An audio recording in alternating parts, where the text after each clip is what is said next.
Mataji host ಆಗಿದ್ದೀರಾ? Okay, thank you.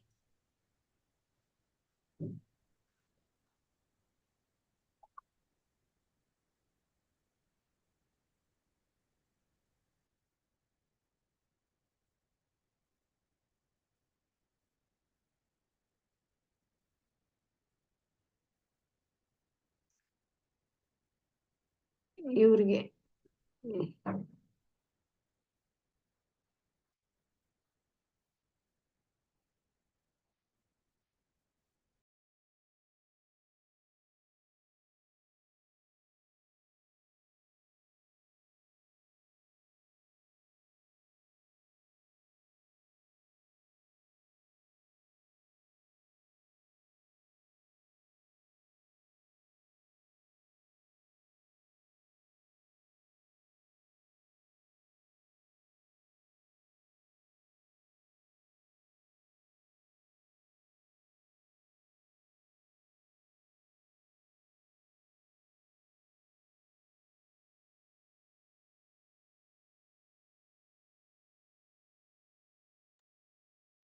Hare Krishna. Praveena Mataji,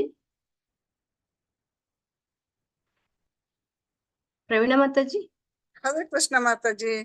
mataji share ಮಾಡ್ತೀರಾ? Okay mataji, share ಮಾಡ್ತೀನಿ.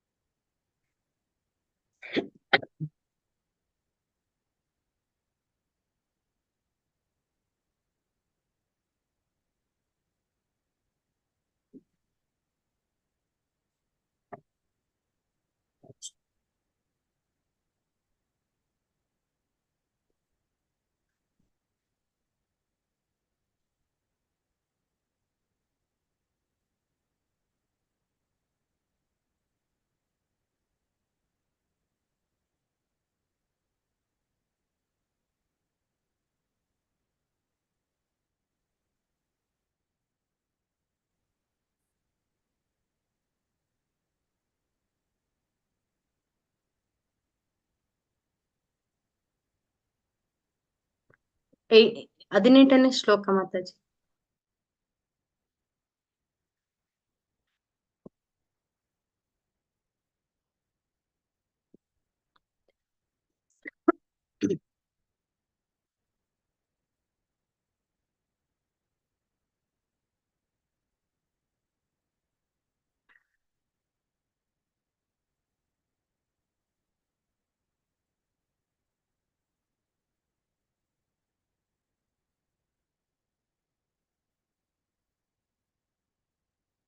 ಪ್ರವೀಣ ಮಾತಾಜಿ, ಹರೇ ಕೃಷ್ಣ.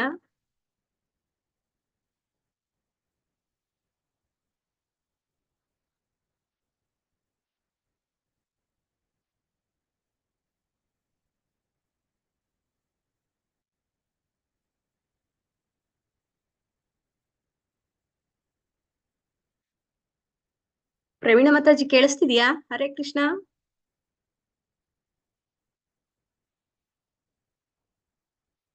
ನಿಮ್ ವಾಯ್ಸ್ ಬರ್ತಾ ಇದೆ ಮಾತಾಜಿ. ಹರೇ ಕೃಷ್ಣ.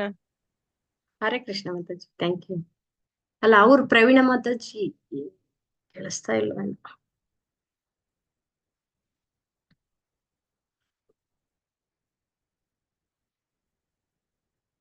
ಇದ್ದಾರೆ, ಯಾಕೆ ಶೇರಿಂಗ್ ಮಾಡ್ತಾ ಇಲ್ಲ? ಪ್ರವೀಣ ಮಾತಾಜಿ.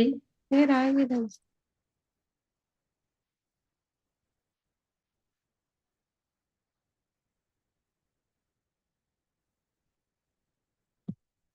ಪ್ರವೀಣ ಮಾತಾಜಿ, ಹರೇ ಕೃಷ್ಣ. ಮಾತಾಜಿ ಲೈವ್ ಆಗಿದೆ ಮಾತಾಜಿ, ಶೇರ್ ಆಗಿದೆ ಆಲ್ರೆಡಿ. ಶೇರ್ ಆಗಿದೆ, ಇಲ್ಲಿ ಬರ್ತಾ ಇಲ್ಲ, ಬರೀ ದಿವ್ಯ ಮಾತಾಜಿ ಅಂತಾನೆ ಬರ್ತಾ ಇದೆ. PDF ಶೇರ್ ಆಗಿಲ್ವಾ? ಹಾ ಯೂಟ್ಯೂಬ್ ಲೈವ್ ಇದೆ ಮಾತಾಜಿ. ಅಲ್ಲ ಅಲ್ಲ, ಇದು ಡಾಕ್ಯುಮೆಂಟ್ ಶೇರ್ ಬರ್ತಾ ಇಲ್ಲ ನನ್ಗೆ. ನಿಸರ್ಗ ಸೊ ಓಕೆ ಮಾತಾಜಿ, ನಾನು ಮ್ಯೂಟ್ ಆಗಿದ್ದೆ, ಓಕೆ ಕ್ಷಮಿಸಿ. ಮಾತಾಜಿ, ಸಾರಿ ಮಾತಾಜಿ. ಕೇಳಿ, ನಾವೇನ್ ಕೇಳಿಸ್ತಾ ಇಲ್ವೇನೋ, ನಿಮ್ದು ನೆಟ್ವರ್ಕ್ ಏನಾರ ಪ್ರಾಬ್ಲಮ್ ಅಂತ ಭಯ ಆಯ್ತು.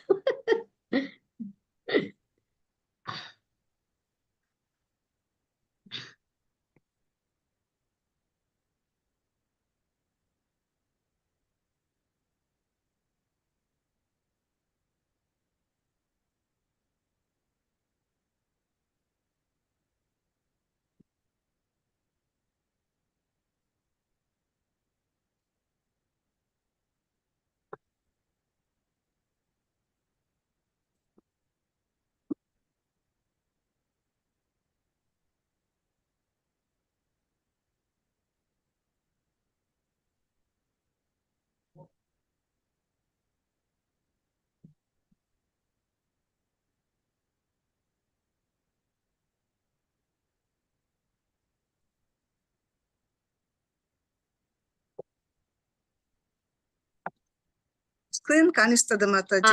ಈಗ ಕಾಣಿಸ್ತಾ ಇದೆ mataji. Thank you. Hare Okay. Krishna. Okay okay. ಇಂದಿನ ಭಾಗವತಂ ಕ್ಲಾಸಿಗೆ ಎಲ್ರಿಗೂ ಸ್ವಾಗತ. ಓಂ ನಮೋ ಭಗವತೆ ವಾಸುದೇವಾಯ. ಓಂ ನಮೋ ಭಗವತೆ ವಾಸುದೇವಾಯ. ಓಂ ನಮೋ ಭಗವತೆ ವಾಸುದೇವಾಯ. ಶ್ಲೋಕ 18. ಸಾಮೃತಸ್ಯ ಅಭಯಸ್ಯ ಈಶಃ ಮರ್ತ್ಯಂ ಅನ್ನಂ ಯದತ್ಯಗಾತ್ ಮಹಿಮೈಷ ತತೋ ಬ್ರಹ್ಮನ್ ಪುರುಷಸ್ಯ ದುರತ್ಯಯಃ. ಸಹ ಅವನು, ಅಮೃತಸ್ಯ ಮರಣವಿಲ್ಲದವನ, ಅಭಯಸ್ಯ ನಿರ್ಭಯನ, ಈಶಃ ನಿಯಂತ್ರಕನು, ಮರ್ತ್ಯಂ ಸಾವನ್ನು, ಅನ್ನಂ ಕಾಮ್ಯ ಕರ್ಮವನ್ನು ಹೊಂದಿದೆ, ಆತ್ಮಗಾತ್ ಮೀರಿದ್ದಾನೆ, ಮಹಿಮಾ ಮಹಿಮೆಗಳು, ಏಷಃ ಅವನ, ತತಃ ಆದ್ದರಿಂದ, ಬ್ರಾಹ್ಮಣನಾದ ನಾರದನೇ, ಪುರುಷಸ್ಯ ದೇವೋತ್ತಮ ಪುರುಷನ, ದುರತ್ಯಯ ಅಳತೆಗೆ ಮೀರಿದುದು. ಅನುವಾದ: ದೇವೋತ್ತಮ ಪರಮ ಪುರುಷನು ಅಮರತ್ವ ಮತ್ತು ಅಭಯದ ನಿಯಂತ್ರಕನು. ಅವನು ಮರಣಕ್ಕೆ ಮತ್ತು ಭೌತಿಕ ಜಗತ್ತಿನ ಕಾಮ್ಯ ಕರ್ಮಗಳಿಗೆ ಅತೀತನು. ಓ ಬ್ರಾಹ್ಮಣನಾದ ನಾರದನೇ, ಆದ್ದರಿಂದ ಪರಮ ಪುರುಷನ ಮಹಿಮೆಯನ್ನ ಅಳೆಯುವುದು ಕಷ್ಟವೇ. ಭಾವಾರ್ಥ: ಭಗವಂತನ ದಿವ್ಯ ಅಂತರಂಗ ಶಕ್ತಿಯು 75% ಅದರಲ್ಲಿನ ಅವನ ಮಹಿಮೆಗಳನ್ನ ಪದ್ಮಪುರಾಣದಲ್ಲಿ ಹೇಳಿದೆ. ಭಗವಂತನ ಅಂತರಂಗ ಶಕ್ತಿಯ 75% ವಿಸ್ತಾರದ ಪರಯೋಮದಲ್ಲಿರುವ ಲೋಕಗಳು ಭಗವಂತನ ಬಹಿರಂಗ ಶಕ್ತಿಯ ಸಮಸ್ತ ವಿಶ್ವದ ಲೋಕಗಳಿಗಿಂತ ಬಹಳ ದೊಡ್ಡವು. ಚೈತನ್ಯ ಚರಿತಾಮೃತದಲ್ಲಿ ಭಗವಂತನ ಬಹಿರಂಗ ಶಕ್ತಿಯಲ್ಲಿರುವ ಸಮಸ್ತ ವಿಶ್ವಗಳನ್ನ ಬುಟ್ಟಿ ತುಂಬಾ ಇರುವ ಸಾಸಿವೆ ಕಾಳುಗಳಿಗೆ ಹೋಲಿಸಲಾಗಿದೆ. ಒಂದು ಸಾಸಿವೆ ಕಾಳನ್ನ ಒಂದು ವಿಶ್ವವೆಂದು ಪರಿಗಣಿಸಲಾಗಿದೆ. ಈಗ ನಾವು ವಾಸಿಸುವ ವಿಶ್ವವೊಂದರಲ್ಲಿರುವ ಲೋಕಗಳ ಸಂಖ್ಯೆಯನ್ನು ಲೆಕ್ಕ ಹಾಕುವುದು ಮಾನವ ಶಕ್ತಿಗೆ ಮೀರಿದುದು. ಹೀಗಿರುವಾಗ ಬುಟ್ಟಿಗೆ ತುಂಬಿರುವ ಸಾಸಿವೆ ಕಾಳುಗಳಂತಿರುವ ಸಮಸ್ತ ವಿಶ್ವಗಳ ಲೋಕಗಳನ್ನ ಎಣಿಸಲು ಹೇಗೆ ಸಾಧ್ಯ?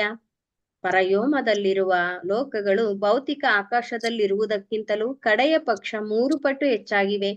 ಅಂತಹ ಲೋಕಗಳು ಆಧ್ಯಾತ್ಮಿಕವಾಗಿದ್ದು ನಿಜವಾಗಿ ಭೌತಿಕ ಗುಣಾತೀತವಾಗಿವೆ.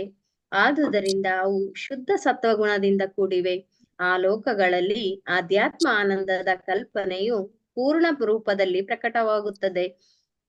ಪ್ರತಿಯೊಂದು ಶಾಶ್ವತವಾದುದು, ನಾಶರಹಿತವಾದುದು ಹಾಗೂ ಭೌತಿಕ ಜಗತ್ತಿನಲ್ಲಿ ಅನುಭವಿಸುವ ಸಕಲ ದೋಷಗಳಿಂದ ಮುಕ್ತವಾದುದು ಆಗಿರುತ್ತದೆ.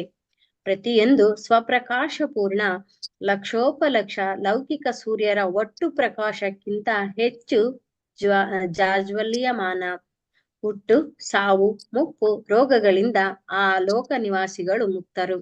ಎಲ್ಲ ವಿಚಾರಗಳ ಪೂರ್ಣ ತಿಳಿವು ಉಳ್ಳವರು. ಅವರೆಲ್ಲ ದೈವಿ ಲಕ್ಷಣದವರು. ಎಲ್ಲ ಬಗೆಯ ಲೌಕಿಕ ಬಯಕೆಗಳಿಂದ ಮುಕ್ತರು.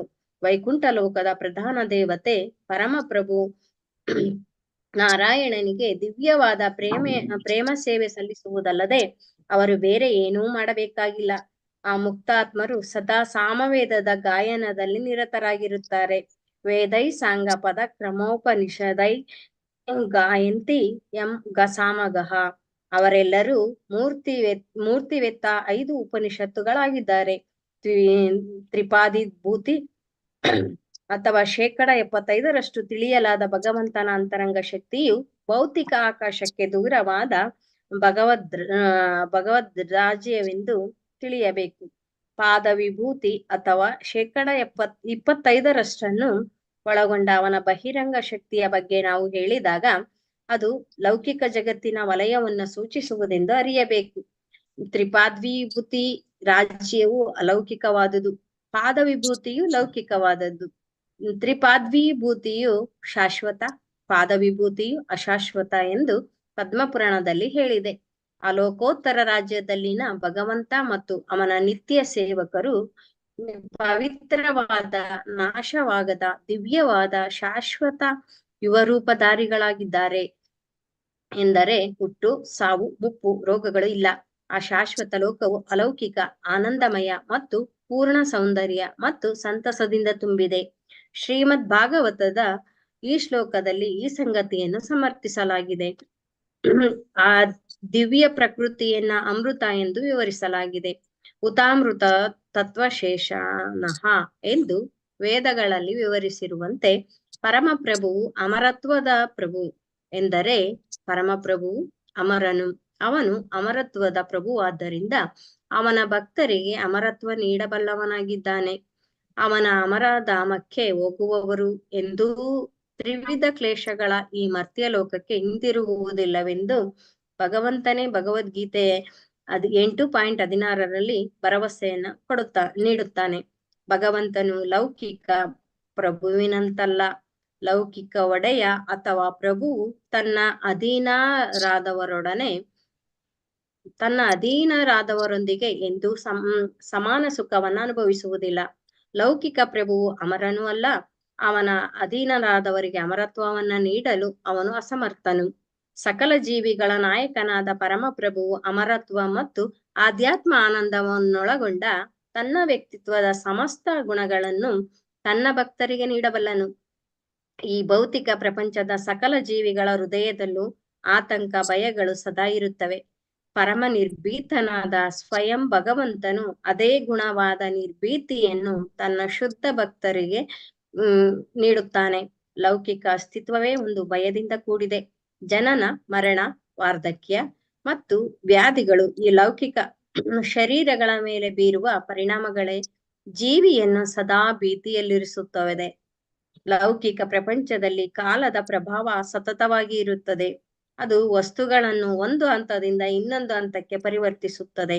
ಮೂಲತಃ ಅವಿಕಾರನಾದ ಅಥವಾ ಬದಲಾವಣೆಗೊಳ್ಳದ ಜೀವಿಯು ಕಾಲದ ಪರಿಣಾಮದಿಂದಾಗುವ ಬದಲಾವಣೆಗಳಿಂದ ಸಾಕಷ್ಟು ತೊಂದರೆ ಪಡುತ್ತಾನೆ. ಭಗವಂತನ ಅಮರ ರಾಜ್ಯದಲ್ಲಿ ಶಾಶ್ವತ ಕಾಲದ ಬದಲಾವಣೆಯ ಪರಿಣಾಮಗಳು ನಿಖರವಾಗಿ ಇಲ್ಲ. ಹೀಗೆ ಅಲ್ಲಿ ಕಾಲದ ಪರಿಣಾಮವಿಲ್ಲದುದರಿಂದ ಯಾವ ರೀತಿಯ ಭಯವೂ ಇಲ್ಲವೆಂದು ಅಂತರಾರ್ಥವಾಗುತ್ತದೆ. ಭೌತಿಕ ಜಗತ್ತಿನಲ್ಲಿ ಸುಖವೆಂಬುದು ಒಬ್ಬನ ಕೆಲಸದ ಪರಿಣಾಮವನ್ನ ಅವಲಂಬಿಸಿದೆ. ವ್ಯಕ್ತಿಯು ಕಠಿಣ ಪರಿಶ್ರಮದಿಂದ ಶ್ರೀಮಂತನಾಗಬಹುದು, ಆದರೆ ಹಾಗೆ ಗಳಿಸಿದ ಸುಖದ ಅವಧಿಯ ಬಗೆಗೆ ಸದಾ ಸಂಶಯ ಮತ್ತು ಭೀತಿ ಇದ್ದೇ ಇರುತ್ತದೆ. ಆದರೆ ಭಗವಂತನ ರಾಜ್ಯದಲ್ಲಿ ಒಂದು ಸಂತೋಷದ ಹಂತವನ್ನ ಹೊಂದಲು ಯಾರೂ ಪ್ರಯತ್ನಿಸಬೇಕಾಗಿಲ್ಲ. ಆನಂದಮಯೋಭ್ಯಾಸ ಎಂದು ವೇದಾಂತ ಸೂತ್ರಗಳಲ್ಲಿ ಹೇಳಿರುವಂತೆ ಆನಂದವು ಆತ್ಮ ಸ್ವಭಾವವಾಗಿದೆ. ಆತ್ಮವು ಸ್ವಭಾವತಃ ಆನಂದಮಯವಾಗಿದೆ. ಆಧ್ಯಾತ್ಮ ಪರಿಸರದಲ್ಲಿ ಆನಂದವು ಮೆಚ್ಚುಗೆಯ ಹೊಸ ಅವಸ್ಥೆಯಿಂದ ಪ್ರಮಾಣದಲ್ಲಿ ಸದಾ ಹೆಚ್ಚಾಗುತ್ತಿರುತ್ತದೆ. ಅಲ್ಲಿ ಆನಂದವು ಕ್ಷೀಣಿಸುವ ಪ್ರಶ್ನೆಯೇ ಇಲ್ಲ. ಅಂತಹ ಪರಿಶುದ್ಧ ಆನಂದವು ಜನಲೋಕ, ಮಹರ್ಲೋಕ ಅಥವಾ ಸತ್ಯಲೋಕಗಳು ಸೇರಿ ಭೌತಿಕ ವಿಶ್ವದ ಯಾವ ವಲಯದಲ್ಲೂ ಕಾಣಬರುವುದಿಲ್ಲ. ಏಕೆಂದರೆ ಬ್ರಹ್ಮನು ಕಾಮ್ಯಕರ್ಮಗಳ ಜನನ ಮರಣಗಳ ನಿಯಮಗಳಿಗೆ ಒಳಗಾಗಿದ್ದಾನೆ. ಆದ್ದರಿಂದ ಇಲ್ಲಿ ದುರತ್ಯಯ ಎನ್ನಲಾಗಿದೆ. ಎಂದರೆ ಭಗವಂತನ ಶಾಶ್ವತ ರಾಜ್ಯದಲ್ಲಿನ ಆಧ್ಯಾತ್ಮಿಕ ಸುಖವನ್ನು ಸ್ವರ್ಗಲೋಕಕ್ಕೂ ಮೀರಿದ ಲೋಕಗಳಿಗೆ ಹೋಗಲು ಅರ್ಹರಾದ ಮಹಾಬ್ರಹ್ಮಚಾರಿಗಳು ಅಥವಾ ಸನ್ಯಾಸಿಗಳು ಊಹಿಸಲಾರರು. ಪರಮಪುರುಷನ ಹಿರಿಮೆಯು ಎಷ್ಟು ಮಹತ್ತರವಾದುದೆಂದರೆ ಮಹಾಬ್ರಹ್ಮಚಾರಿಗಳು ಅಥವಾ ಸನ್ಯಾಸಿಗಳು ಕೂಡ ಅದನ್ನು ಊಹಿಸಲಾರರು. ಆದರೆ ಅಂತಹ ಆನಂದವು ಭಗವಂತನ ಶುದ್ಧ ಭಕ್ತರಿಗೆ ಅವನ ದಿವ್ಯ ಅನುಗ್ರಹದಿಂದ ದೊರೆಯುವುದು. ಶ್ಲೋಕ 19. ಪಾದೇಶು ಸರ್ವಭೂತಾನಿ ಪುಂಸಾ ಸ್ಥಿತಿ ಪದವಿದುಃ ಅಮೃತಂ ಕ್ಷೇಮಂ ಭಯಂ ತ್ರಿಮೂರ್ಧ್ಯೋಧಾಯಿ ಮೂರ್ಧಸು.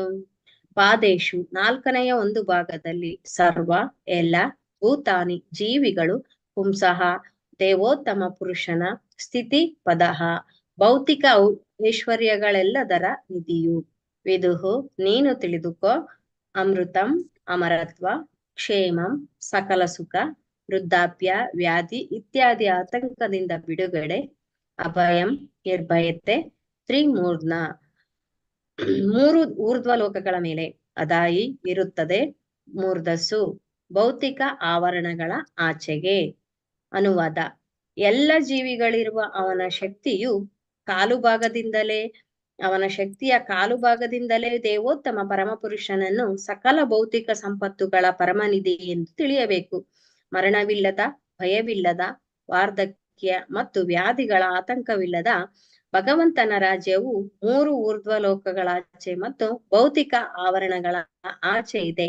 ಭಾವಾರ್ಥ: ಭಗವಂತನ ಸಂಧಿನಿ ಶಕ್ತಿಯ ಸಮಗ್ರ ಅಭಿವ್ಯಕ್ತಿಗಳಲ್ಲಿ ಕಾಲು ಭಾಗವು ಭೌತಿಕ ಪ್ರಪಂಚದ ಪ್ರಕಟವಾಗುತ್ತದೆ, ಮುಕ್ಕಾಲು ಭಾಗ ಅಧ್ಯಾತ್ಮ ಜಗತ್ತಿನಲ್ಲಿ ಪ್ರಕಟವಾಗುತ್ತದೆ.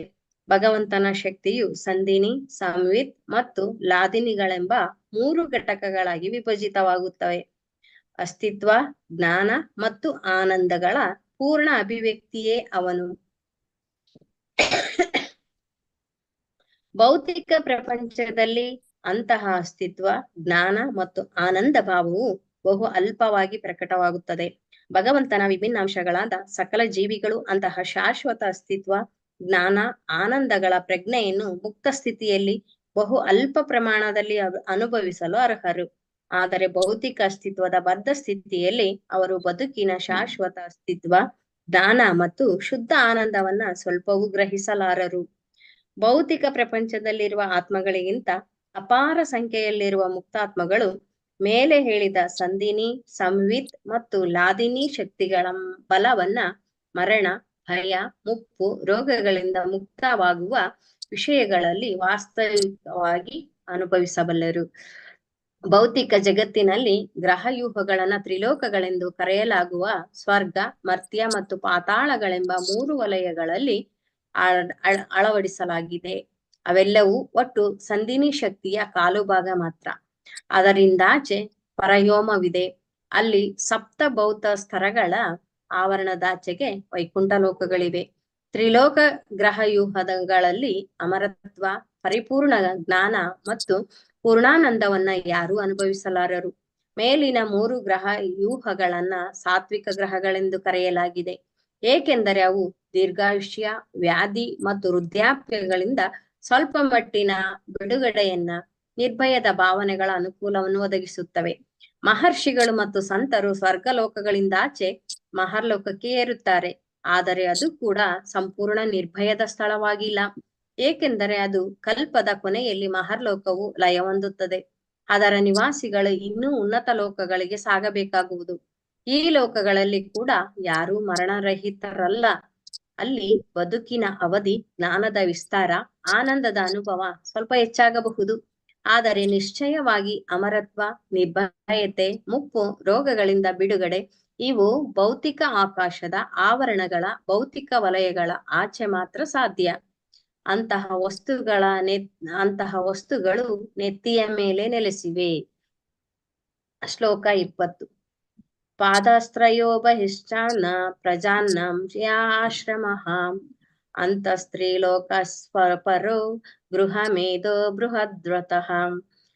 ಪಾದತ್ರಯ ಭಗವಂತನ ಶಕ್ತಿಯ ಮುಕ್ಕಾಲು ಭಾಗದ ವಿಶ್ವವು, ಬಹಿ ಹೀಗೆ ಹೊರಗೆ ಇದೆ, ಛ ಮತ್ತು ಎಲ್ಲವಕ್ಕೆ, ಆಸನ್ ಇದ್ದವು, ಅಪ್ರಜಾನಾಂ ಪುನರ್ಜನ್ಮಕ್ಕಾಗಿ ಉದ್ದಿಷ್ಟರಲ್ಲದವರು, ಅವರು ಆಶ್ರಮಗಳ ಅಂತಹ ಒಳಗೆ ತ್ರಿಲೋಕ್ಯ 3 ಲೋಕಗಳ ಆದರೆ ಅಪರ ಇತರರು ಗೃಹಮೇಧ ಸಂಸಾರ ಜೀವನಕ್ಕೆ ಆಸಕ್ತರಾಗಿ ವ್ರತಃ ಕಟ್ಟುನಿಟ್ಟಾದ ಬ್ರಹ್ಮಚರ್ಯ ವ್ರತರಹಿತರಾಗಿ. ಅನುವಾದ: ಮುಕ್ಕಾಲು ಭಾಗ ಭಗವಂತನ ಶಕ್ತಿಯನ್ನು ಒಳಗೊಂಡಿರುವ ಆಧ್ಯಾತ್ಮಿಕ ಲೋಕವು ಭೌತಿಕ ಜಗತ್ತಿನಾಚೆಗೆ ಇದೆ. ಅದು ವಿಶೇಷವಾಗಿ ಪುನರ್ಜನ್ಮವಿಲ್ಲದವರಿಗಾಗಿಯೇ ಇದೆ. ಸಂಸಾರಾಸಕ್ತರು ಕಟ್ಟುನಿಟ್ಟಾಗಿ ಬ್ರಹ್ಮಚರ್ಯವನ್ನ ಪಾಲಿಸಿದವರು 3 ಭೌತಿಕ ಜಗತ್ತುಗಳಲ್ಲಿಯೇ ವಾಸಿಸಬೇಕಾಗುವುದು.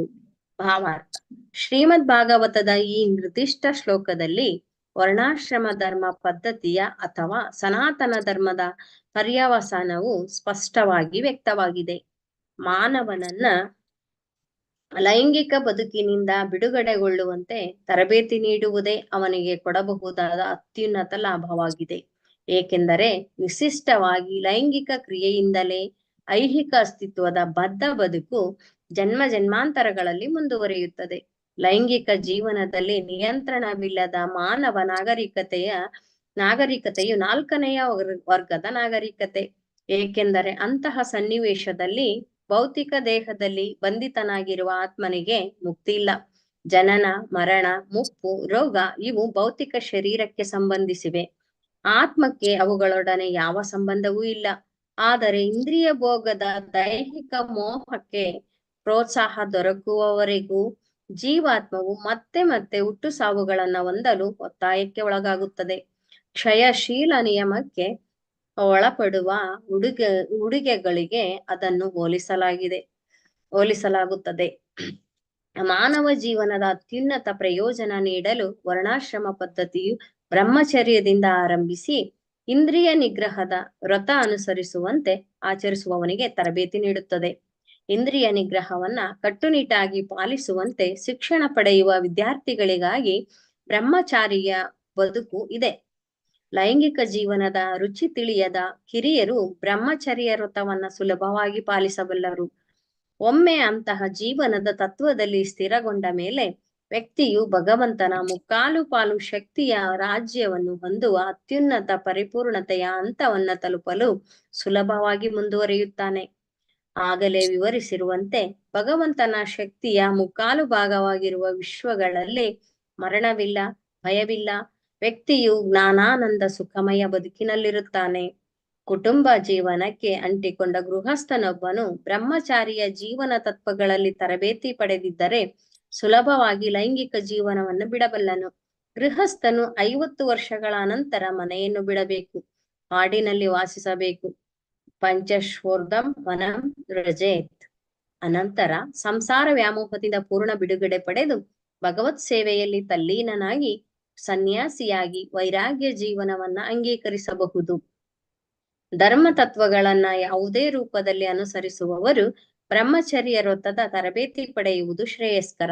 ಹಾಗೆ ತರಬೇತಿ ಪಡೆದವರೇ ಭೌತಿಕ ಅಸ್ತಿತ್ವದ ಕ್ಲೇಶಮಯ ಬದುಕನ್ನ ಕೊನೆಗೊಳಿಸಬಲ್ಲರು.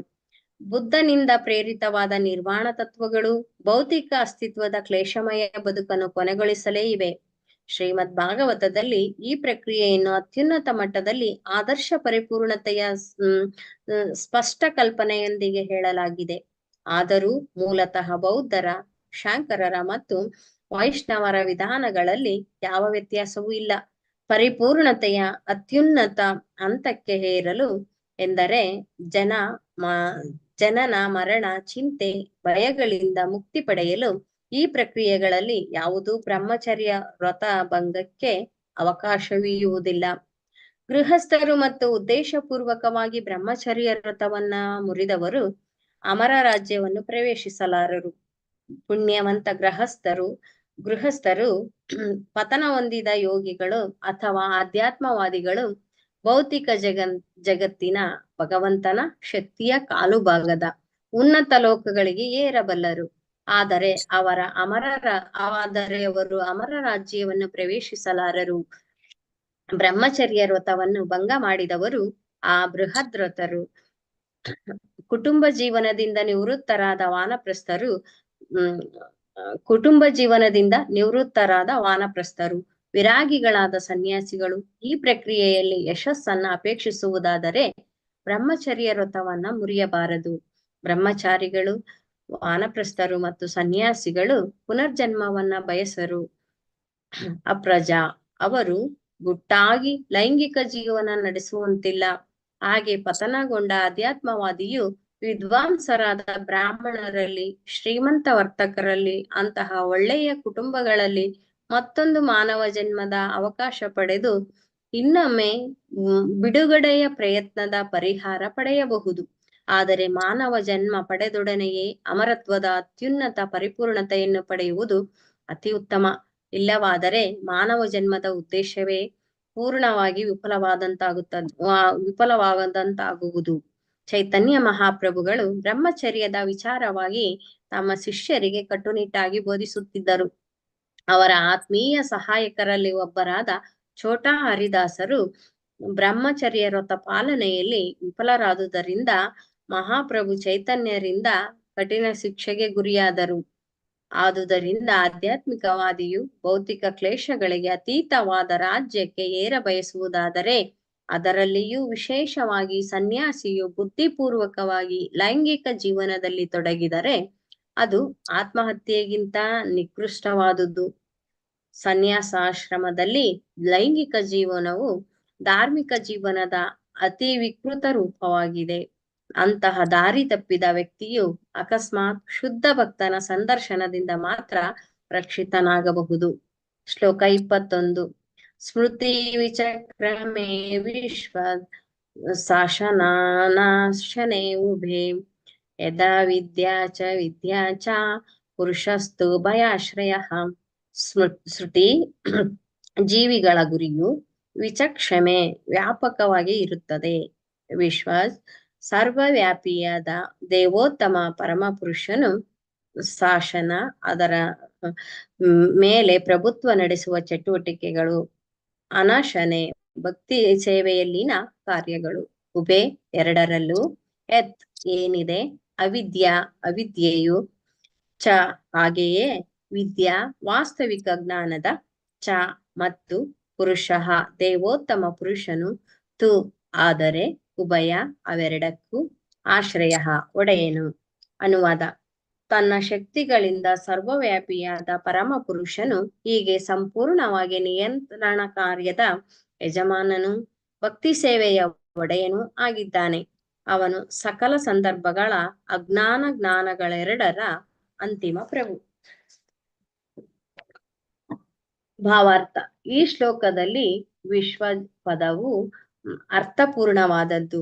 ಪ್ರತಿಯೊಂದು ಕ್ರಿಯಾಕ್ಷೇತ್ರದಲ್ಲೂ ನಿರ್ದಿಷ್ಟವಾಗಿ ಚಲಿಸುವವರನ್ನ ಪುರುಷ ಅಥವಾ ಕ್ಷೇತ್ರಜ್ಞ ಎಂದು ಕರೆಯಲಾಗಿದೆ. ಕ್ಷೇತ್ರಜ್ಞ ಮತ್ತು ಪುರುಷ ಎಂಬ ಈ ಎರಡು ನಿರ್ದಿಷ್ಟ ಪದಗಳು ಜೀವಾತ್ಮ ಮತ್ತು ಪರಮಾತ್ಮ ಭಗವಂತನಿಗೆ ಸಮಾನವಾಗಿ ಅನ್ವಯವಾಗುತ್ತವೆ.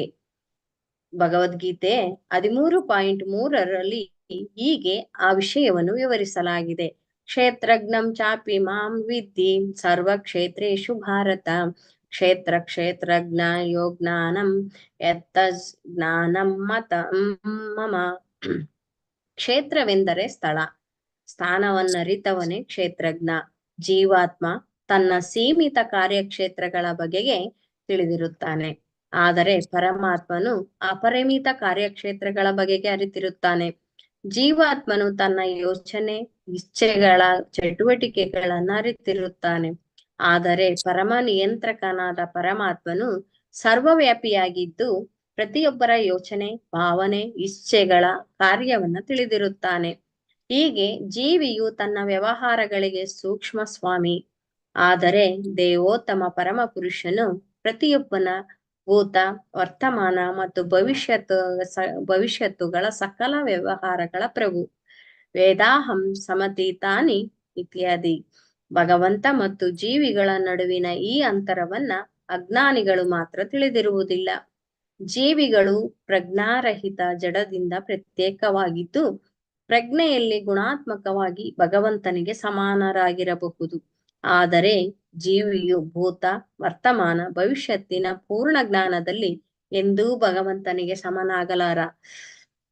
ಜೀವಿಯು ಭಾಗಶಃ ಗ್ರಹಿಕೆಯುಳ್ಳವನಾದ್ದರಿಂದ ಕೆಲವೊಮ್ಮೆ ತನ್ನ ಗುರುತನ್ನೇ ಮರೆಯುತ್ತಾನೆ. ಭಗವಂತನ ಏಕಪಾದ್ವಿಭೂತಿ ಕ್ಷೇತ್ರದಲ್ಲಿ ಅಥವಾ ಭೌತಿಕ ಪ್ರಪಂಚದಲ್ಲಿ ಈ ವಿಸ್ಮೃತಿಯು ವಿಶೇಷವಾಗಿ ವ್ಯಕ್ತವಾಗುತ್ತದೆ. ಆದರೆ ತ್ರಿಪಾದ್ವಿಭೂತಿ ಕ್ರಿಯಾಕ್ಷೇತ್ರ ಅಥವಾ ಅಧ್ಯಾತ್ಮ ಪ್ರಪಂಚದಲ್ಲಿ ಜೀವಿಗಳಿಗೆ ಇಂಥ ವಿಸ್ಮೃತಿ ಇಲ್ಲ. ವಿಸ್ಮೃತಿಯು ಸ್ಥಿತಿಯ ಅಸ್ತಿತ್ವದಿಂದ ಪರಿಣಮಿಸುವ ಎಲ್ಲ ಬಗೆಯ ಕಲ್ಮಶಗಳಿಂದ ಅವರು ಮುಕ್ತರು. ಭೌತಿಕ ಶರೀರವು ಸ್ಥೂಲ ಮತ್ತು ಸೂಕ್ಷ್ಮ ರೂಪದ ವಿಸ್ಮೃತಿಯ ಸಂಕೇತವಾಗಿದೆ. ಆದ್ದರಿಂದ ಲೌಕಿಕ ಪ್ರಪಂಚದ ಸಮಗ್ರ ವಾತಾವರಣವನ್ನ ಅವಿದ್ಯೆ ಅಥವಾ ಅಜ್ಞಾನವೆನ್ನಲಾಗಿದೆ. ಹಾಗೆಯೇ ಆಧ್ಯಾತ್ಮ ಪ್ರಪಂಚದ ಸಮಗ್ರ ವಾತಾವರಣವನ್ನು ವಿದ್ಯಾ ಅಥವಾ ಪೂರ್ಣ ಜ್ಞಾನವೆನ್ನಲಾಗಿದೆ. ಅವಿದ್ಯೆಯ ಹಲವು ಹಂತಗಳಿವೆ. ಅವನ್ನ ಧರ್ಮ, ಅರ್ಥ ಮತ್ತು ಮೋಕ್ಷವೆನ್ನಲಾಗಿದೆ. ಭಗವಂತ ಮತ್ತು ಜೀವಿಯು ಒಂದೇ ಆಗಿದ್ದು ಅಂತಿಮವಾಗಿ ಒಂದಾಗುವರೆಂಬ ಅದ್ವೈತಿಗಳ ಮೋಕ್ಷ ಅಥವಾ ಬಿಡುಗಡೆಯ ಕಲ್ಪನೆಯು ಕೂಡ ಭೌತಿಕತೆಯ ಅಥವಾ ವಿಸ್ಮೃತಿಯ ಅಂತಿಮ ಹಂತವಾಗಿದೆ. ಆತ್ಮ ಪರಮಾತ್ಮರ ಗುಣಾತ್ಮಕ ಸಮಾನತೆಯ ಜ್ಞಾನವು ಭಾಗಶಃ ಜ್ಞಾನ ಹಾಗೂ ಅಜ್ಞಾನವೇ. ಏಕೆಂದರೆ ಮೇಲೆ ವಿವರಿಸಿದಂತೆ ಅಲ್ಲಿ ಪ್ರಮಾಣಾತ್ಮಕ ಅಂತರದ ಜ್ಞಾನವಿರುವುದಿಲ್ಲ. ಜೀವಾತ್ಮನು ಜ್ಞಾನದಲ್ಲಿ ಭಗವಂತನಿಗೆ ಎಂದು ಸರಿಸಮನಾಗಲಾರ. ಹಾಗೆ ಜೀವಾತ್ಮನು ಸರಿಸಮನಾಗಿದ್ದರೆ ಅವನನ್ನು ವಿಸ್ಮೃತಿಯ ಸ್ಥಿತಿಯಲ್ಲಿ ಇರಿಸಲಾಗದು. ಏಕೆಂದರೆ ಜೀವಾತ್ಮಗಳ ಅಥವಾ ಜೀವಿಗಳ ವಿಸ್ಮೃತಿಯ ಹಂತ ಹೊಂದಿದೆ. ಭಾಗ ಮತ್ತು ಸಮಗ್ರತೆಯ ನಡುವಿನಂತೆ ಭಗವಂತ ಮತ್ತು ಜೀವಿಯ ನಡುವೆ ಸದಾ ಒಂದು ಕಂದಕವಿರುತ್ತದೆ. ಸಮಗ್ರತೆಗೆ ಭಾಗವು ಎಂದೂ ಸಮನಲ್ಲ. ಆದ್ದರಿಂದ ಭಗವಂತನೊಡನೆ ಜೀವಿಯ 100% ಸಮಾನತೆಯ ಕಲ್ಪನೆಯೂ ಅಜ್ಞಾನವೇ. ಅಜ್ಞಾನದ ಕ್ಷೇತ್ರದಲ್ಲಿ ಸೃಷ್ಟಿಯ ಮೇಲೆ ಅಧಿಪತ್ಯ ನಡೆಸುವತ್ತ ಕ್ರಿಯೆಗಳು ನಿರ್ದೇಶಿತವಾಗಿರುತ್ತವೆ. ಆದ್ದರಿಂದ ಭೌತಿಕ ಜಗತ್ತಿನಲ್ಲಿ ಪ್ರತಿಯೊಬ್ಬನು ಭೌತಿಕ ಜಗತ್ತಿನ ಮೇಲೆ ಅಧಿಕಾರ ನಡೆಸಲು ಐಹಿಕ ಸಂಪತ್ತಿನ ಗಳಿಕೆಯಲ್ಲಿ ನಿರತನಾಗುತ್ತಾನೆ. ಆದ್ದರಿಂದ ಅಲ್ಲಿ ಸದಾ ಕಲಹ ಮತ್ತು ನಿರಾಶೆಗಳಿವೆ. ಅವು ಅಜ್ಞಾನದ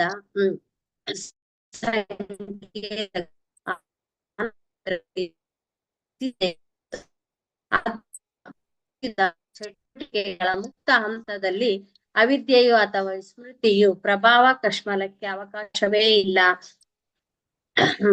ಹೀಗೆ ಭಗವಂತನು ಅಜ್ಞಾನ ಮತ್ತು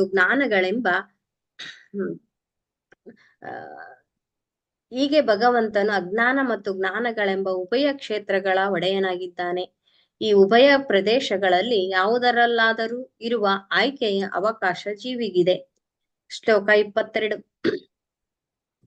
ಯಸ್ಮಾತ್ ಅಂಡಂ ವಿರಾಟ್ ಭೂತೇಂದ್ರಿಯ ಗುಣಾತ್ಮಕ ತದ್ದ್ರವ್ಯ ಮಧ್ಯಗಾತ್ ವಿಶ್ವಂ ಗೋಭಿಃ ಸೂರ್ಯ ಇವಾತಪನ್.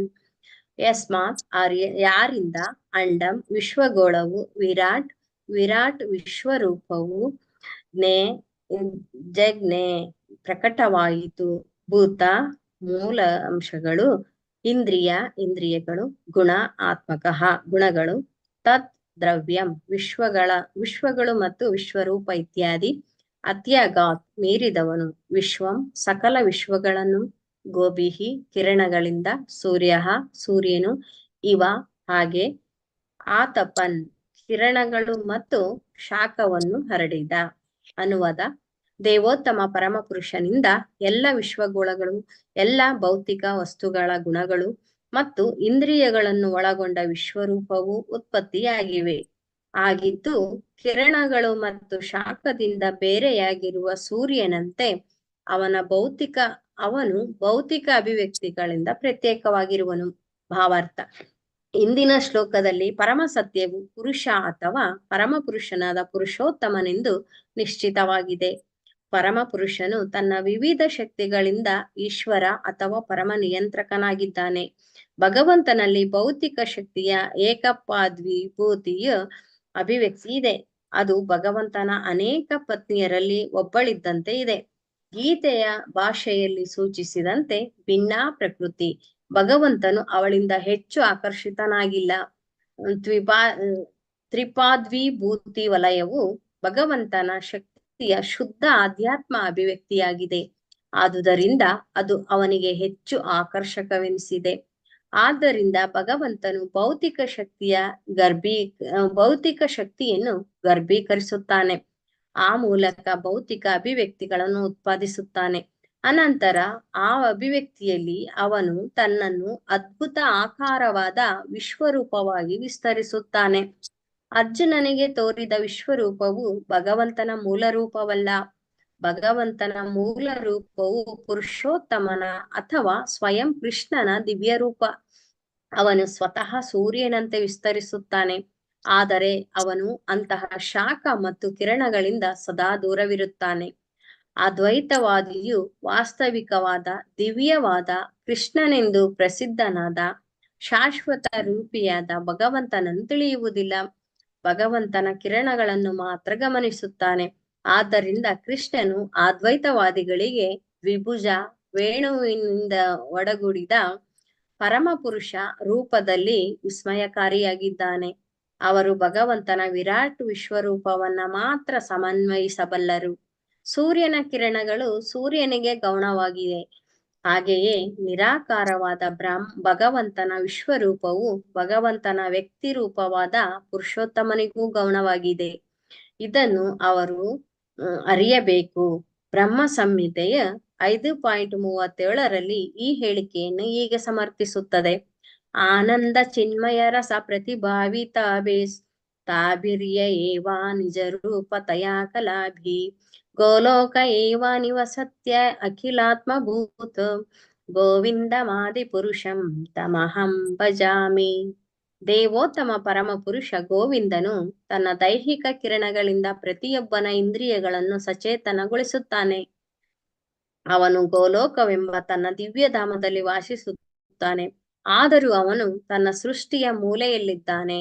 ತನ್ನ ವ್ಯಕ್ತಿಗತ ಆನಂದ ಶಕ್ತಿಗೆ ಸಮಾನವಾದ ಸುಖಕರ ಅಧ್ಯಾತ್ಮ ಕಿರಣಗಳ ವಿಸ್ತರಣೆಯಿಂದ ತೋರುತ್ತಾನೆ. ಆದ್ದರಿಂದ ಅವನು ತನ್ನ ಅಚಿಂತ್ಯ ಶಕ್ತಿಯಿಂದ ಏಕಕಾಲದಲ್ಲಿ ಸಾಕಾರ ಮತ್ತು ನಿರಾಕಾರನಾಗಿದ್ದಾನೆ. ಭೌತಿಕ ಮತ್ತು ಆಧ್ಯಾತ್ಮಿಕ ಅಭಿವ್ಯಕ್ತಿಗಳ ವೈವಿಧ್ಯದಲ್ಲಿ ಪೂರ್ಣ ಏಕತೆಯನ್ನು ಪ್ರದರ್ಶಿಸುವುದರಲ್ಲಿ ಅವನು ಅದ್ವಿತೀಯನು. ಅವನು ಪ್ರತಿಯೊಂದರಿಂದಲೂ ಬೇರೆಯಾಗಿದ್ದಾನೆ. ಹಾಗಿದ್ದರೂ ಅವನಿಂದ ಯಾವುದೂ ಪ್ರತ್ಯೇಕವಾಗಿಲ್ಲ. ಶ್ಲೋಕ 23. ಯದಾಸ್ಯ ನಾಭ್ಯಾತ್ ನಲಿನಾತ್ ಅಹಂ ಅಸಂ ಮಹಾತ್ಮನಃ ನಾವಿದಂ ಯಜ್ಞ ಸಂಭಾರಾನ್ ಪುರುಷ ವಯಮಾನ್ ಋತೆ.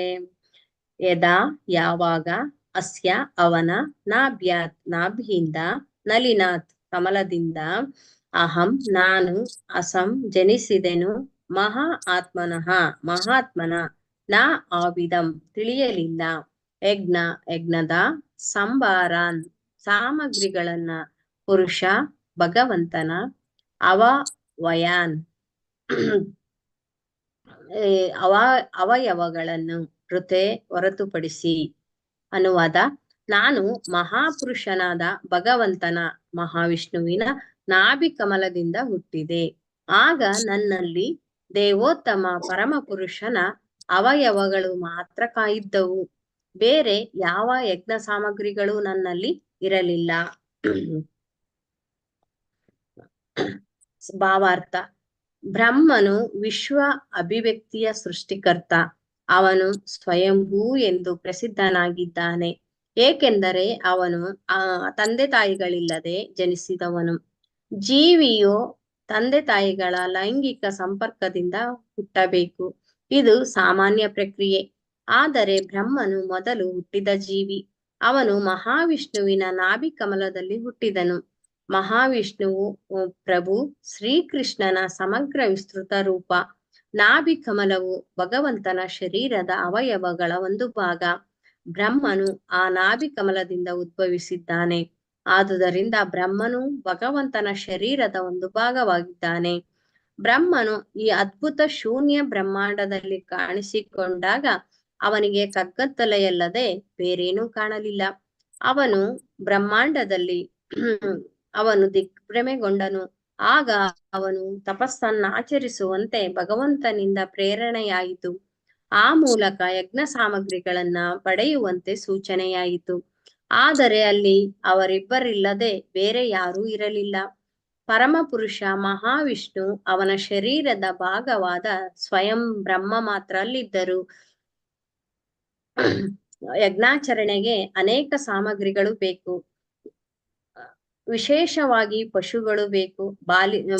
ಪ್ರಾಣಿ ಬಲಿಯು ಪಶುವಧೆಯ ಉದ್ದೇಶಕ್ಕಾಗಿಯಲ್ಲ, ಯಜ್ಞದ ವಿಶೇಷ ಯಶೋ ಫಲಪ್ರಾಪ್ತಿಗಾಗಿ ಯಜ್ಞಾಗ್ನಿಗೆ ಅರ್ಪಿಸಿದ ಪಶುವು ನಾಶವಾಗುತ್ತದೆ.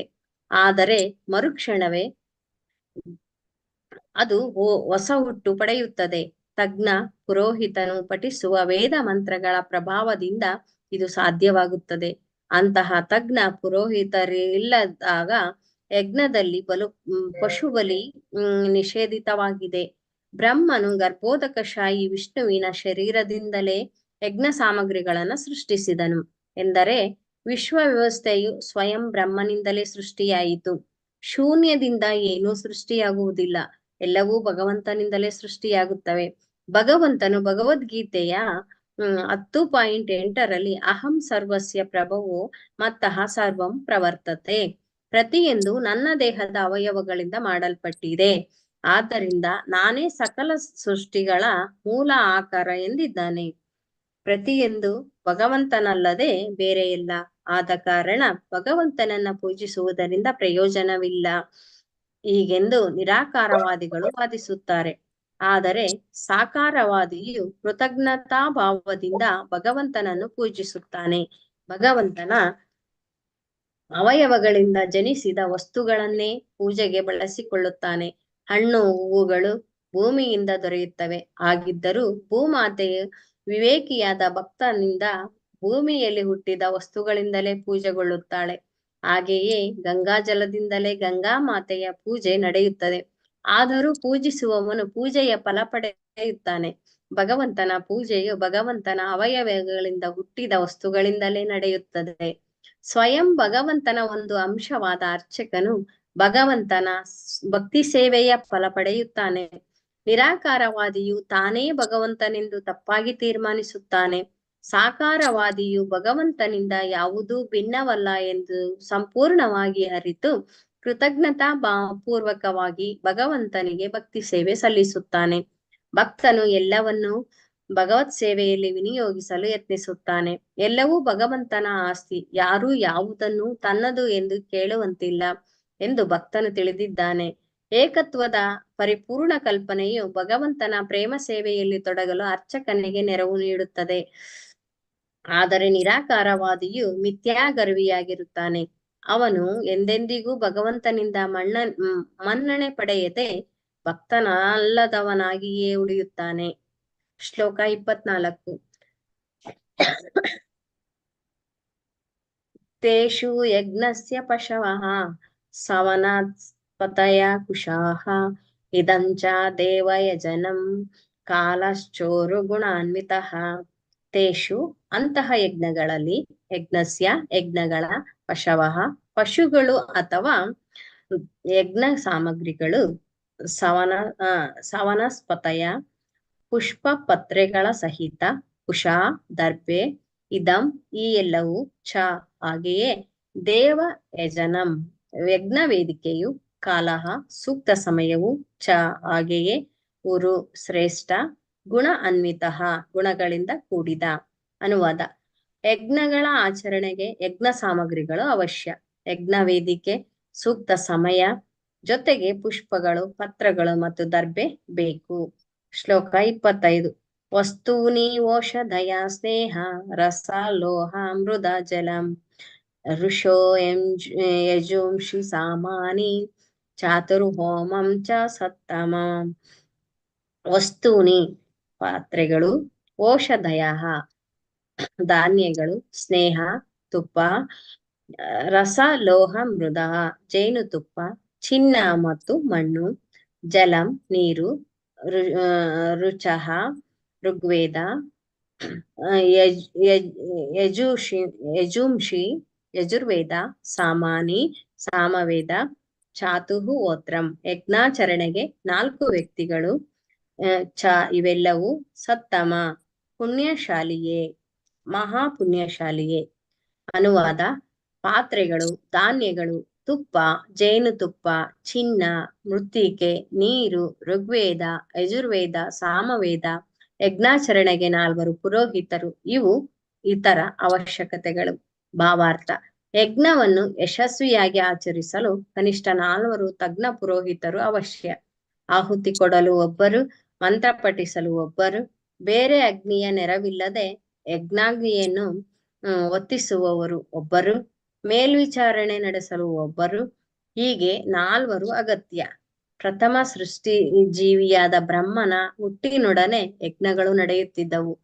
ಮಹಾರಾಜ ಯುಧಿಷ್ಠಿರನ ಆಳ್ವಿಕೆಯವರೆಗೆ ಮುಂದುವರಿದವು. ಇಂದಿನ ಭ್ರಷ್ಟ ಕಲಹಮಯ ಯುಗದಲ್ಲಿ ಅಂತಹ ಬ್ರಾಹ್ಮಣ ಪುರೋಹಿತರು ದುರ್ಲಭರು. ಆದ್ದರಿಂದ ಈ ಯುಗದಲ್ಲಿ ಭಗವಂತನ ಪುಣ್ಯನಾಮ ಸಂಕೀರ್ತನ ಯಜ್ಞವೊಂದನ್ನೇ ವಿಧಿಸಲಾಗಿದೆ. ಶಾಸ್ತ್ರಗಳು ಹೀಗೆ ವಿಧಿಸುತ್ತವೆ: ಹರೇರ್ನಾಮ ಹರೇರ್ನಾಮ ಹರೇರ್ನಾಮೈವ ಕೇವಲಂ ಕಲೌ ನಾಸ್ತ್ಯೇವ ನಾಸ್ತ್ಯೇವ ನಾಸ್ತ್ಯೇವ ಗತಿರನ್ಯತಾ. ಶ್ಲೋಕ 26. ನಾಮಧೇಯಾನಿ ಮಂತ್ರಾಶ್ಚ ದಕ್ಷಿಣಾಶ್ಚ ವ್ರತಾನಿ ಚ ದೇವತಾನುಕ್ರಮ ಕಲ್ಪ ಸಂಕಲ್ಪಸ್ತನಮೇವ ಚ. ನಾಮಧೇಯಾನಿ ದೇವತೆಗಳ ಹೆಸರನ್ನ ಆಹ್ವಾನಿಸುವ. ಮಂತ್ರ ವಿಶಿಷ್ಟ ದೇವತೆಗೆ ಅರ್ಪಿಸುವ ನಿರ್ದಿಷ್ಟ ಮಂತ್ರಗಳು. ಚ ಸಹ ದಕ್ಷಿಣ ದಕ್ಷಿಣೆಗಳು. ಚ ಮತ್ತು ವ್ರತಾನಿ ವ್ರತಗಳು. ಚ ಮತ್ತು ದೇವತಾ ಅನುಕ್ರಮ ಒಬ್ಬ ದೇವತೆಯ ಅನಂತರ ಇನ್ನೊಬ್ಬನಂತೆ. ಕಲ್ಪ ನಿರ್ದಿಷ್ಟ ಧರ್ಮ ಗ್ರಂಥ. ಸಂಕಲ್ಪ ನಿರ್ದಿಷ್ಟ ಉದ್ದೇಶ. ತಂತ್ರಂ ವಿಶಿಷ್ಟ ಪ್ರಕ್ರಿಯೆ. ಏವ ಹಾಗೆ ಅವು ಇರುತ್ತವೆ. ಚ ಕೂಡ. ಅನುವಾದ: ವಿಶಿಷ್ಟ ಮಂತ್ರಗಳಿಂದ ವಿವಿಧ ನಾಮಗಳ ದೇವತೆಗಳನ್ನು ಆಹ್ವಾನಿಸುವುದು ನಿರ್ದಿಷ್ಟ ಪ್ರಕ್ರಿಯೆ ಹಾಗೂ ಉದ್ದೇಶಗಳಿಗಾಗಿ ನಿರ್ದಿಷ್ಟ ಶಾಸ್ತ್ರಾನುಸಾರ ರಥ ದಕ್ಷಿಣೆಗಳು ಇವು ಯಜ್ಞದ ಇನ್ನಿತರ ಅಗತ್ಯಗಳಾಗಿವೆ.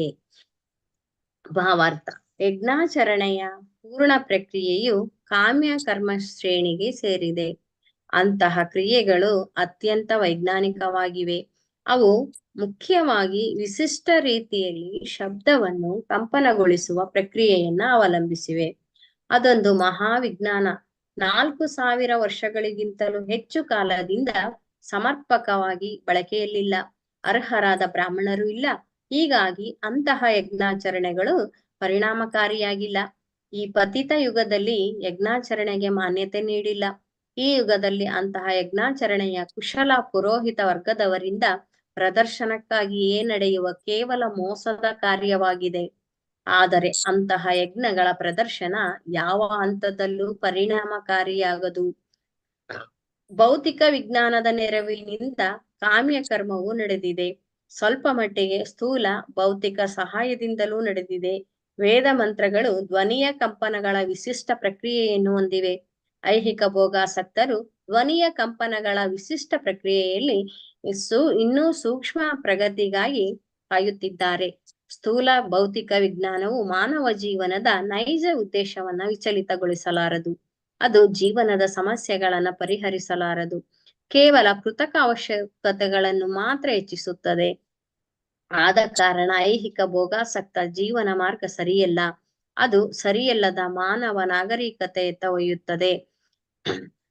ಬದುಕಿನ ಅಂತಿಮ ಗುರಿ ಆಧ್ಯಾತ್ಮ ಸಾಕ್ಷಾತ್ಕಾರ. ಮೇಲೆ ಸೂಚಿಸಿರುವಂತೆ ಇದಕ್ಕೆ ನೇರವಾದ ಮಾರ್ಗವೆಂದರೆ ಭಗವಂತನ ಪುಣ್ಯ ನಾಮಸ್ಮರಣೆ. ಇದನ್ನು ಚೈತನ್ಯ ಮಹಾಪ್ರಭುಗಳು ನಿಖರವಾಗಿ ಸೂಚಿಸಿದ್ದಾರೆ. ಆಧುನಿಕ ಯುಗದ ಜನರು ಈ ಸರಳ ಪ್ರಕ್ರಿಯೆಯ ಲಾಭವನ್ನ ಪಡೆಯಬಹುದು. ಅದು ಇಂದಿನ ಜಟಿಲ ಸಮಾಜ ವ್ಯವಸ್ಥೆಗೆ ಕಾರ್ಯಸಾಧ್ಯವಾದುದಾಗಿದೆ. ಶ್ಲೋಕ 27. ಗತಯೋ ಮತಯಃ ಚ ಏವ ಪ್ರಾಯಶ್ಚಿತಂ ಸಮರ್ಪಣಂ ಪುರುಷಾವಯವೈರೇತೆ ಸಂಭಾರಾಂ ಸಂವೃತಾಮಯ. ಗತಯಃ ಅಂತಿಮ ಗುರಿಯತ್ತ ಪ್ರಗತಿಯು. ಮತಯಃ ದೇವತೆಗಳ ಅರ್ಚನೆಯು. ಚ ಹಾಗೆಯೇ ಏವ ನಿಶ್ಚಿತವಾಗಿ. ಪ್ರಾಯಶ್ಚಿತ್ತಂ ಪರಿಹಾರವು. ಸಮರ್ಪಣಂ ಅಂತಿಮ ಅರ್ಪಣೆಯು. ಪುರುಷ ದೇವೋತ್ತಮ ಪುರುಷನ ಅವಯವೈ ಅವಯವಗಳಿಂದ ಏತೆ ಇವು ಸಂಭಾರ ಸಾಮಗ್ರಿಗಳು ಸಮೃದ್ಧ ವ್ಯವಸ್ಥಿತವಾದವು ಮಯ ನನ್ನಿಂದ. ಅನುವಾದ: ಹೀಗೆ ನಾನು ಸ್ವಯಂ ದೇವೋತ್ತಮ ಪುರುಷನ ಶರೀರ ಭಾಗಗಳಿಂದ ಅವಶ್ಯ ಯಜ್ಞ ಸಾಮಗ್ರಿಗಳನ್ನ ಪರಿಕರಗಳನ್ನ ವ್ಯವಸ್ಥೆ ಮಾಡಿಕೊಳ್ಳಬೇಕಾಯಿತು. ದೇವತೆಗಳ ಹೆಸರುಗಳನ್ನ ಆಹ್ವಾನಿಸುವುದರಿಂದ ಅಂತಿಮ ಗತಿಯಾದ ವಿಷ್ಣುವನ್ನು ಕ್ರಮೇಣ ಹೊಂದಿದೆನು. ಈ ರೀತಿ ದಕ್ಷಿಣೆ ಮತ್ತು ಅಂತಿಮ ಅರ್ಪಣೆಗಳು ಪೂರ್ಣವಾದವು. ಭಾವಾರ್ಥ: ಈ ಶ್ಲೋಕದಲ್ಲಿ ಸಕಲ ಕೊಡುಗೆಗಳ ಮೂಲನೆಂದು ಪರಮಪ್ರಭುವಿಗೆ ವಿಶೇಷ ಮಹತ್ವ ನೀಡಿದೆ. ಅವನ ನಿರಾಕಾರ ಬ್ರಹ್ಮಜ್ಯೋತಿಗಲ್ಲ. ಯಜ್ಞ ಫಲಗಳಿಗೆ ಪರಮಪ್ರಭುವಾದ ನಾರಾಯಣನೇ ಗತಿ. ಆದ್ದರಿಂದ ವೇದ ಮಂತ್ರಗಳು ಅಂತಿಮವಾಗಿ ಈ ಗುರಿಯನ್ನ ತಲುಪಲು ಉದ್ದೇಶಿತವಾಗಿವೆ. ನಾರಾಯಣನನ್ನ ಸಂತೋಷಪಡಿಸಬೇಕು. ನಾರಾಯಣನ ನೇರ ಸಹವಾಸಕ್ಕೆ ಪ್ರವೇಶ ಪಡೆಯಬೇಕು. ಅವನ ಆಧ್ಯಾತ್ಮ ಧಾಮವಾದ ವೈಕುಂಠ ಸೇರಬೇಕು. ಹೀಗಾದಾಗ ಮಾನವನ ಬದುಕು ಸಾರ್ಥಕವಾಗುತ್ತದೆ. ಶ್ಲೋಕ 28. ಇತಿ ಸಂವೃತ ಸಂಭಾರ ಪುರುಷ ಅವಯವೈ ಅಹಂ ತಂ ಏವ ವೈರಹಂ ಏವ ಪುರುಷಂ ಯಜ್ಞಂ ತೇನ ಏವ ಆಜಯಂ ಈಶ್ವರಂ. ಇತಿ ಹೀಗೆ ಸಂವೃತ ನಿರ್ವಹಿಸಿದ ಸಂಭಾರ ನಾನು ವ್ಯವಸ್ಥೆ ಮಾಡಿಕೊಂಡು ಪುರುಷ ದೇವೋತ್ತಮ ಪುರುಷನ ಅವಯವೈ ವಿಭಿನ್ನ ಅಂಶಗಳಿಂದ ಅಹಂ ನಾನು ತಂ ಏವ ಅವನನ್ನೇ ಪುರುಷಂ ದೇವೋತ್ತಮ ಪುರುಷನನ್ನು ಯಜ್ಞಂ ಸಕಲ ಯಜ್ಞಗಳ ಭೋಕ್ತಾರನನ್ನು ತೇನ ಏವ ಅವೆಲ್ಲವುಗಳಿಂದ ಅಯಜಂ ಪೂಜಿಸಿದೆನು ಈಶ್ವರಂ ಪರಮ ನಿಯಂತ್ರಕನನ್ನು. ಅನುವಾದ: ಹೀಗೆ ನಾನು ಭಗವಂತನ ಶರೀರದ ಅವಯವಗಳಿಂದ ಯಜ್ಞಾರ್ಪಣೆಗೆ ಸಾಮಗ್ರಿಗಳನ್ನು ಪರಿಕರಗಳನ್ನು ನಿರ್ಮಿಸಿಕೊಂಡೆನು. ಭಗವಂತನೇ ಯಜ್ಞದ ಭೋಕ್ತಾರ. ಆ ಪ್ರಭುವನ್ನ ತೃಪ್ತಿಪಡಿಸಲು ನಾನು ಯಜ್ಞವನ್ನು ಆಚರಿಸಿದೆನು. ಭಾವಾರ್ಥ: ಜನಸಾಮಾನ್ಯರು ಸದಾ ಮನಃಶಾಂತಿಗಾಗಿ ಅಥವಾ ಜಗತ್ತಿನಲ್ಲಿಯ ಶಾಂತಿಯ ವಿಚಾರಕ್ಕಾಗಿ ಕಾತರರಾಗಿರುತ್ತಾರೆ. ಆದರೆ ಪ್ರಪಂಚದಲ್ಲಿ ಅಂತಹ ಶಾಂತಿಯ ಮಟ್ಟವನ್ನ ಹೇಗೆ ಗಳಿಸಬೇಕೆಂಬುದನ್ನು ಅವರು ಅರಿಯರು. ಯಜ್ಞಾಚರಣೆ ವ್ರತಾನುಷ್ಠಾನಗಳಿಂದ ವಿಶ್ವದಲ್ಲಿ ಅಂತಹ ಶಾಂತಿ ಲಭಿಸುತ್ತದೆ. ಭಗವದ್ಗೀತೆ 5.29ರಲ್ಲಿ ಈ ಮುಂದಿನ ಮಾರ್ಗವು ಸೂಚಿತವಾಗಿದೆ. ಭೋಕ್ತಾರಾಮ್ ಯಜ್ಞ ತಪಸಾಂ ಸರ್ವಲೋಕ ಮಹೇಶ್ವರಂ ಸುಹೃದಂ ಸರ್ವಭೂತಾನಾಂ ಜ್ಞಾತ್ವಾ ಮಾಂ ಶಾಂತಿ ಮೃಚ್ಯತೆ. ಭಗವಂತನೇ ಎಲ್ಲ ಯಜ್ಞಗಳ ವ್ರತ ಜೀವನದ ನಿಜವಾದ ಭೋಕ್ತಾರ ಹಾಗೂ ವ್ಯವಸ್ಥಾಪಕ. ಇದನ್ನ ಕರ್ಮಯೋಗಿಗಳು ಅರಿತಿದ್ದಾರೆ. ಭಗವಂತನೇ ಎಲ್ಲ ಲೋಕಗಳ ಅಂತಿಮ ಒಡೆಯ, ಎಲ್ಲ ಜೀವಿಗಳ ನೈಜ ಸ್ನೇಹಿತ. ಇದನ್ನು ಅವರು ತಿಳಿದಿದ್ದಾರೆ. ಇಂಥ ಜ್ಞಾನವೇ ಕರ್ಮಯೋಗಿಗಳನ್ನು ಶುದ್ಧ ಭಕ್ತರ ಸಹವಾಸದಿಂದ ನಿಧಾನವಾಗಿ ಭಗವಂತನ ಶುದ್ಧ ಭಕ್ತರನ್ನಾಗಿ ವರ್ತಿಸುತ್ತದೆ. ಹೀಗೆ ಶುದ್ಧ ಭಕ್ತರನ್ನಾಗಿ ಪರಿವರ್ತಿಸುತ್ತದೆ. ಹೀಗೆ ಅವರು ಭೌತಿಕ ಬಂಧನದಿಂದ ಬಿಡುಗಡೆ ಪಡೆಯಲು ಸಮರ್ಥರಾಗುತ್ತಾರೆ. ಭೌತಿಕ ಜಗತ್ತಿನ ಮೂಲ ಜೀವಿಯಾದ ಬ್ರಹ್ಮನು ನಮಗೆ ಯಜ್ಞದ ವಿಧಾನವನ್ನ ಕಲಿಸಿದ್ದಾನೆ. ಒಬ್ಬನ ಆಸಕ್ತಿಯನ್ನು ಇನ್ನೊಬ್ಬನ ತೃಪ್ತಿಗಾಗಿ ತ್ಯಾಗ ಮಾಡುವುದೇ ಯಜ್ಞ ಎಂಬ ಪದ ಸೂಚಿಸುತ್ತದೆ. ಅದೇ ಎಲ್ಲ ಕ್ರಿಯೆಗಳ ರೀತಿ. ಪ್ರತಿ ಮಾನವನು ಇತರರ ಹಿತಕ್ಕಾಗಿ ತನ್ನ ಆಸಕ್ತಿಯನ್ನ ಅರ್ಪಿಸುತ್ತಾನೆ. ಕುಟುಂಬ, ಸಮಾಜ, ಸಮುದಾಯ, ದೇಶ ಅಥವಾ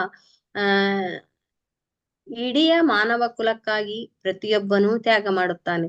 ಆದರೆ ಅಂತಹ ತ್ಯಾಗವು ಪರಿಪೂರ್ಣವಾಗುವುದು ಪರಮ ಪುರುಷನ ಭಗವಂತನ ಸಲುವಾಗಿ ಆಚರಿಸಿದಾಗ ಮಾತ್ರ. ಏಕೆಂದರೆ ಭಗವಂತನೇ ಪ್ರತಿಯೊಂದರ ಒಡೆಯ. ಅವನೇ ಎಲ್ಲ ಜೀವಿಗಳ ಗೆಳೆಯ. ಅವನೇ ಯಜ್ಞಕರ್ತ ಮತ್ತು ವ್ಯವಸ್ಥಾಪಕ. ಯಜ್ಞದ ವಸ್ತುಗಳನ್ನ ಒದಗಿಸುವವನು ಅವನೇ. ಎಲ್ಲ ಯಜ್ಞಗಳು ಅವನನ್ನೇ ತೃಪ್ತಿಪಡಿಸಬೇಕಲ್ಲದೆ ಇತರರನ್ನಲ್ಲ. ಇಡೀ ಜಗತ್ತು ವಿದ್ಯಾಭಿವೃದ್ಧಿ, ಸಾಮಾಜಿಕ ಉನ್ನತಿ, ಆರ್ಥಿಕ ಬೆಳವಣಿಗೆ, ಮಾನವ ಸ್ಥಿತಿಗಳ ಸಮಗ್ರ ಬೆಳವಣಿಗೆಯ ಯೋಜನೆಗಳಿಗಾಗಿ ಶಕ್ತಿಯನ್ನು ತ್ಯಾಗ ಮಾಡುವುದರಲ್ಲಿ ತೊಡಗಿದೆ.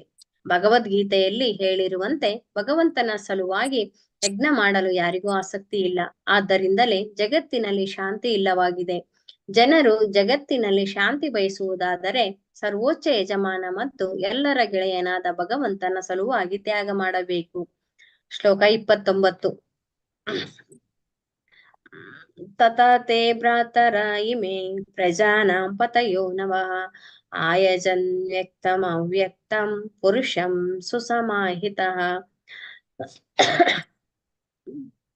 ತತಃ ಅನಂತರ ತೇ ನಿನ್ನ ಭ್ರಾತರ ಸಹೋದರರು ಇಮೆ ಈ ಪ್ರಜಾನಾಂ ಜೀವಿಗಳ ಪತಯಃ ಒಡೆಯರು ನವ 9 ಆಯಜನ್ ಆಚರಿಸಿದರು ವ್ಯಕ್ತಂ ವ್ಯಕ್ತವಾದ ಅವ್ಯಕ್ತಂ ಅವ್ಯಕ್ತವಾದ ಪುರುಷಂ ಪುರುಷರನ್ನು ಸುಸಮಾಹಿತ ಸರಿಯಾದ ಆಚರಣೆಗಳೊಂದಿಗೆ ತರ ನನ್ನ ಪ್ರಿಯನೇ ಅನಂತ ಜೀವಿಗಳ ಒಡೆಯರಾದ ನಿನ್ನ 9 ಜನ ಸಹೋದರರು ಯಜ್ಞ ಮಾಡಿದರು. ಅವರು ವ್ಯಕ್ತ ಅವ್ಯಕ್ತ ಪುರುಷರನ್ನ ತೃಪ್ತಿಪಡಿಸಲು ಉಚಿತ ಸಂಸ್ಕಾರಗಳಿಂದ ಯಜ್ಞವನ್ನ ಆಚರಿಸಿದರು. ಭಾವಾರ್ಥ: ಸ್ವರ್ಗಾಧಿಪತಿ ಇಂದ್ರ, ಅವನ ಸಹಚರರು ಮುಂತಾದ ದೇವತೆಗಳೇ ವ್ಯಕ್ತ ಪುರುಷರು. ಸ್ವಯಂ ಭಗವಂತನೇ ಅವ್ಯಕ್ತ ಪುರುಷ. ವ್ಯಕ್ತ ಪುರುಷರು ಭೌತಿಕ ವ್ಯವಹಾರಗಳ ಲೌಕಿಕ ನಿಯಂತ್ರಕರು.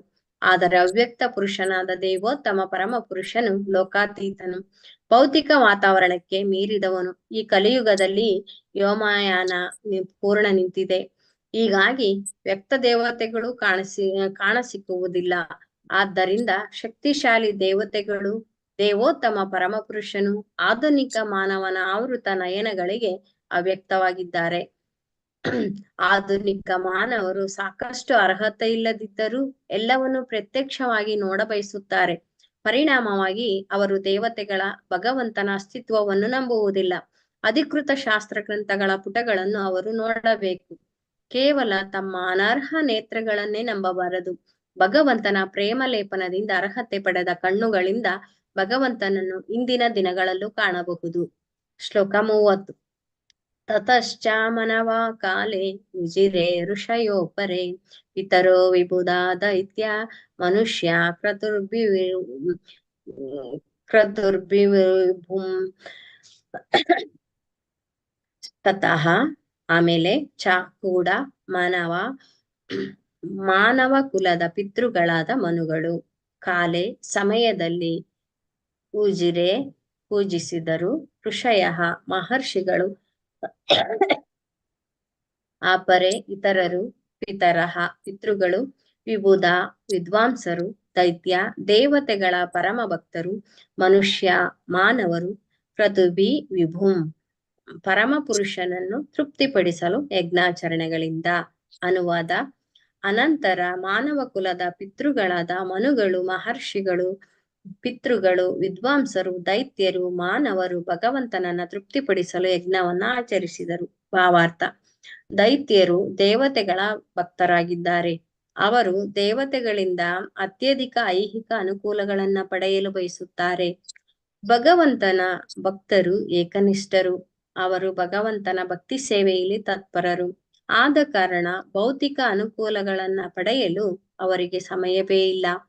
ಅವರು ಆಧ್ಯಾತ್ಮ ಸ್ವರೂಪದ ಸಾಕ್ಷಾತ್ಕಾರ ಪಡೆದವರು. ಭೌತಿಕ ಅನುಕೂಲಗಳಿಗಿಂತ ಅವರಿಗೆ ಆಧ್ಯಾತ್ಮಿಕ ಸಾಕ್ಷಾತ್ಕಾರದಲ್ಲಿ ಹೆಚ್ಚು ಆಸಕ್ತಿ. ಶ್ಲೋಕ 31.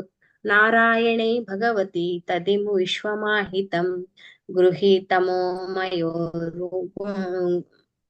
ಗುಣಃ ಸರ್ಗಾದಾವ ಗುಣಃ ಸ್ವತಃ.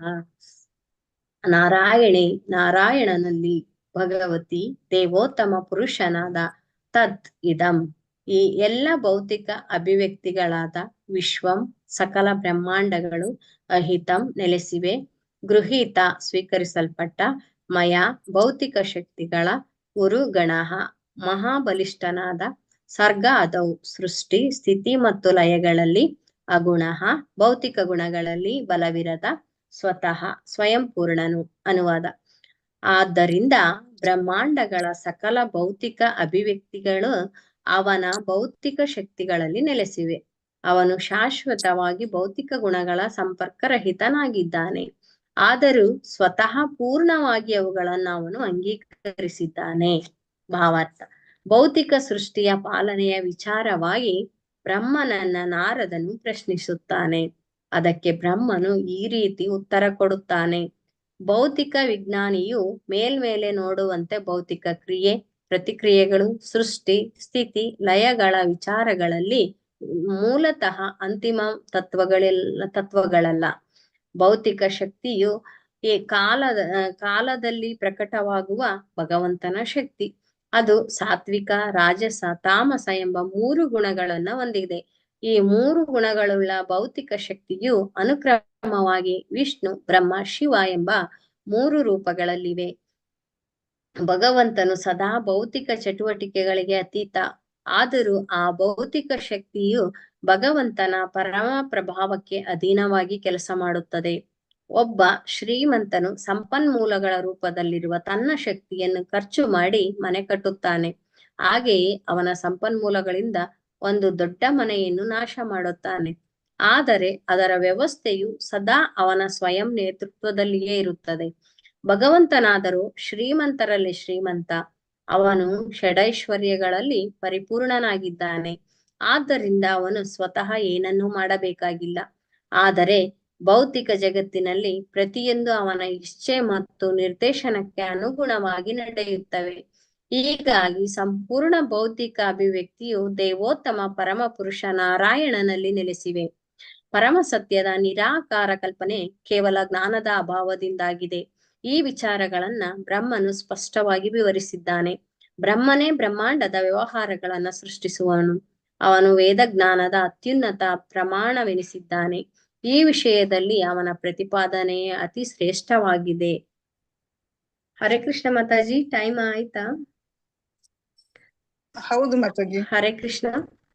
ಹರೇ ಕೃಷ್ಣ ಮಾತಾಜಿ. 7 7 ಆಯ್ತು. ನಾಳೆ 32ರಿಂದ ಮುಂದುವರಿಸುವ ಮಾತಾಜಿ. ಹರೇ ಕೃಷ್ಣ. ಎಲ್ರಿಗೂ ಧನ್ಯವಾದಗಳು. ವಾಂಚಾ ಕಲ್ಪತರುಭ್ಯಶ್ಚ ಕೃಪಾ ಸಿಂಧುಭ್ಯೇವ ಚ ಪತಿತಾನಾಂ ಪಾವನೇಭ್ಯೋ ವೈಷ್ಣವೇಭ್ಯೋ ನಮೋ ನಮಃ. ಅನಂತ ಕೋಟಿ ವೈಷ್ಣವರಿಂದ ಕಿ ಜೈ. ಶ್ರೀಲ ಪ್ರಭುಪಾದ್ ಕಿ ಜೈ. ಗುರು ಮಹಾರಾಜ್ ಕಿ ಜೈ. ನಿತೈ ಗೌರ ಸೀತಾನಾಥ ಪ್ರೇಮಾನಂದೇ. ಹರಿ ಹರಿ ಓಂ. ಹರೇ ಕೃಷ್ಣ ಮಾತಾಜಿ. Thank you. ಹರೇ ಕೃಷ್ಣ ಕೃಷ್ಣ ಮಾತಾಜಿ, ಧನ್ಯವಾದಗಳು. ಧನ್ಯವಾದಗಳು ಮಾತಾಜಿ. ಧನ್ಯವಾದಗಳು ಮಾತಾಜಿ. ಮಾತಾಜಿ ಧನ್ಯವಾದಗಳು. ಧನ್ಯವಾದಗಳು ಮಾತಾಜಿ. Thank you Praveena Mataji. ಹರೇ ಕೃಷ್ಣ. ಧನ್ಯವಾದಗಳು ಮಾತಾಜಿ. ಧನ್ಯವಾದಗಳು.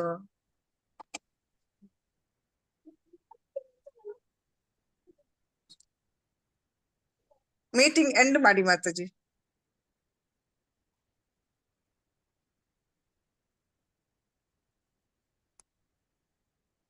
ಹರೇ ಕೃಷ್ಣ ಮಾತಾಜಿ, ನೀವು ಮ್ಯೂಟ್ ಅಲ್ಲಿ ಇದ್ದೀರಿ. ಮೀಟಿಂಗ್ ಎಂಡ್ ಮಾಡಿ.